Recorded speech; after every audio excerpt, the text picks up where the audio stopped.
2017 കേരളത്തെ ഞെട്ടിച്ച നടി ആക്രമിക്കപ്പെട്ട സംഭവം നടക്കുന്നത്. തൃശൂരിൽ നിന്നും എറണാകുളത്തേക്കുള്ള യാത്രയ്ക്കിടെ ഓടുന്ന കാറിൽ വെച്ചാണ് നടി പീഡനത്തിന് ഇരയായത്. പിന്നാലെ തന്നെ കേസിൽ പൾസർ സുനി അറസ്റ്റിലായി.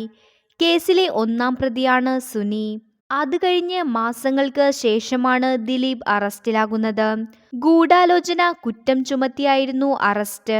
ദിലീപ് 50 ലക്ഷത്തിന് തനിക്ക് കൊട്ടേഷൻ നൽകിയതാണെന്നാണ് പൾസർ സുനി നൽകിയ മൊഴി. കേസിൽ 80 ദിവസത്തോളം ദിലീപ് ജയിൽവാസം അനുഭവിച്ചിരുന്നു.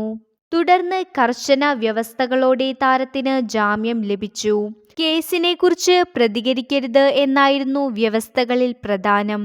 ജാമ്യ വ്യവസ്ഥ നിലനിൽക്കുന്നതിനാലാണ് ആര് തനിക്കെതിരെ കല്ലെറിഞ്ഞാലും തനിക്ക് പ്രതികരിക്കാൻ സാധിക്കാത്തത് എന്ന് പറയുന്ന ദിലീപിന്റെ ഒരു മുൻ അഭിമുഖമാണ് ഇപ്പോൾ ശ്രദ്ധ നേടുന്നത്.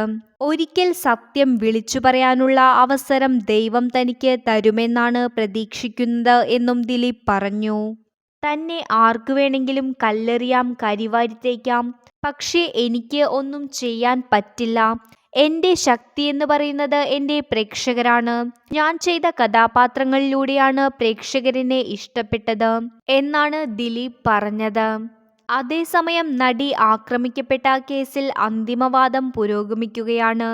1 മാസത്തിനുള്ളിൽ കേസിൽ വാദം പൂർത്തിയാക്കുമെന്നാണ് വിലയിരുത്തപ്പെടുന്നത്. അതിനിടയിൽ കഴിഞ്ഞ ദിവസം അന്തിമവാദം തുറന്ന കോടതിയിൽ നടത്തണമെന്ന ആവശ്യവുമായി അതിജീവിത കോടതിയെ സമീപിച്ചു. വിചാരണ കോടതി ഇക്കാര്യത്തിൽ എന്ത് നിലപാടെടുക്കും എന്ന് ഉറ്റുനോക്കപ്പെടുന്നുണ്ട്.